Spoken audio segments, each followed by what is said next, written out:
What's up, everyone?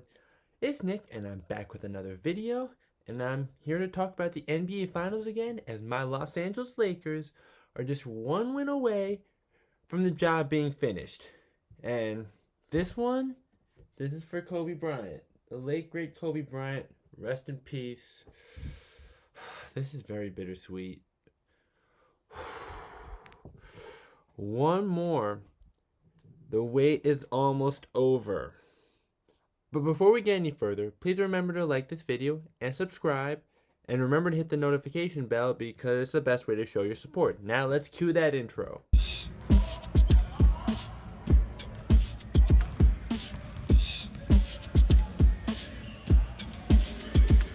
Game 4 was the Miami Heat's chance to even up the series and gain some momentum and confidence. However, the Los Angeles Lakers didn't let that happen. So, in Game 3, the Heat decided to make some adjustments. They decided to abandon the zone defense because they realized that that's not going to work against the Lakers when they have playmakers in Rondo and LeBron, because for guys that are that good of playmakers, it's too easy for them to see holes in the defense. And Jimmy Butler went Super Saiyan, and Anthony Davis was not so good after he dominated the first two games. Game 4 though, Anthony Davis definitely redeemed himself, going 8 for 16 with 22 points. He also had 9 rebounds and 4 blocks. Although, when Bam was guarding him, Anthony Davis was not so great, but when Bam wasn't guarding him, Anthony Davis was doing his thing. Defensively,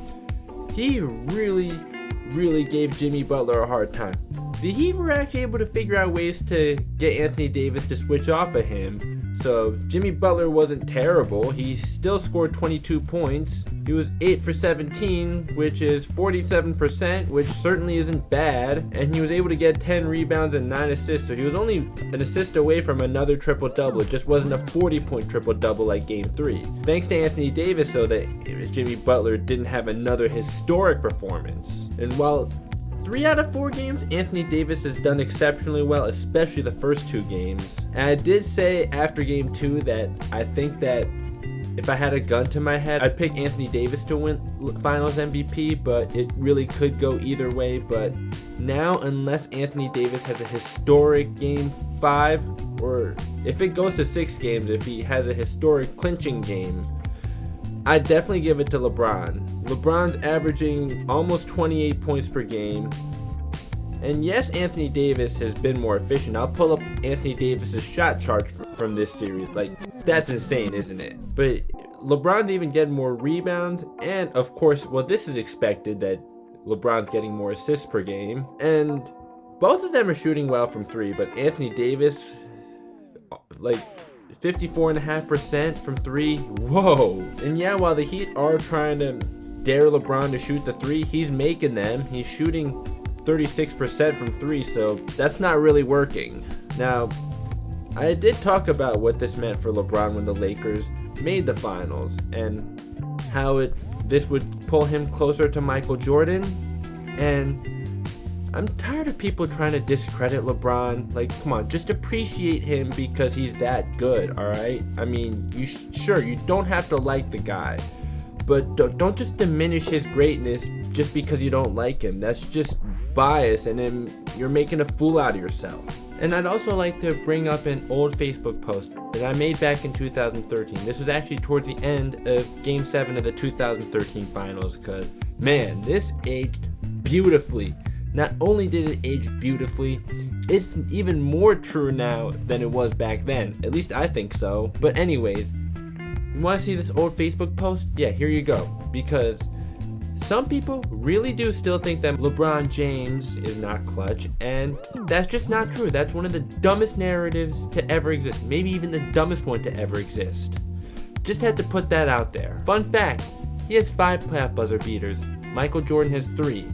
Just so you know. And between help that LeBron has gotten and help that Michael Jordan has gotten, yes, LeBron's best teammates, Dwayne Wade and Anthony Davis, are better than Scottie Pippen. However, LeBron's worst help is easily worse than Michael Jordan's worst help when Michael Jordan was on the Bulls.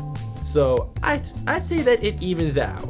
In Game 4, We've been talking about how the Lakers need a third guy, and in the finals, it hasn't really been different. Okay, Markieff Morris and Kyle Kuzma stepped up in Game 3 while Anthony Davis was having an off night. But for the most part of the series, it really has been LeBron and AD carrying the Lakers together. Game 4, though, KCP really stepped it up. In the first half, while LeBron was kind of struggling a little bit, KCP was holding it down. But then LeBron came alive in the second half. So KCP in Game 4, he had 15 points while shooting 50% from the field, 6 of 12 to be exact, while shooting 3 for 8 from 3, that's very good. Danny Green, 50% from the field, nice, scored 10 points, although not so good from 3, shooting just 2 for 6, it's only 33%. Hopefully Danny Green can do something good in Game 5. I don't dislike Danny Green, just to be clear, but since the Spurs won the championship in 2014, Danny Green has been very up and down in the playoffs, and as he's about to win his third ring, those rings are making him look like a better playoff performer than he really is. I've been saying that for a long time now, and I'm happy to still say that again. For the Heat, though, Bam Adebayo coming back was definitely something that helped them compete in this game. They won without him in Game 3, but Game 4, his presence was definitely felt. And also, Tyler Hero, Double D Worth made a video, I think yesterday, and talked about how he was taking too many tough shots, but honestly what I saw, he was making those tough shots, and actually the shots he was missing were the open shots.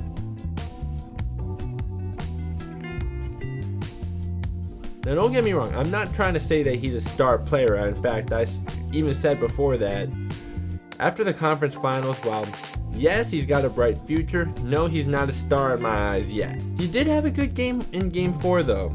This was definitely the best game of this series for him.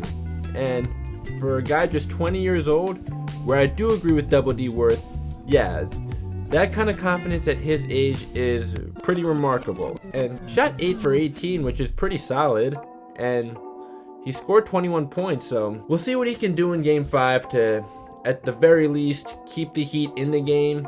Because I don't expect the Heat to go down that easily. I think we've already learned at this point that Miami's going to keep fighting, and they're going to fight till the very end. And while Duncan Robinson hasn't shot the ball particularly well in the finals, he did shoot well in Game 4. He shot 3 for 6 from 3, and 4 for 7 from the field, 17 points. As for Goran Dragic, he's listed as doubtful for Game 5.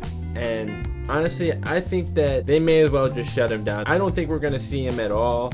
And again, I wish him a speedy recovery. Perhaps they're just trying to play mind tricks with the Lakers, but it's not really that effective. And Kendrick Nunn is definitely going to have to really step it up for Miami for the Heat to have any chance at all. With all this said though, both coaches are doing extremely well. And Eric Spoelstra, even though he knows he's outmatched, he's doing everything he can to give the Lakers some trouble, so I gotta respect him for that.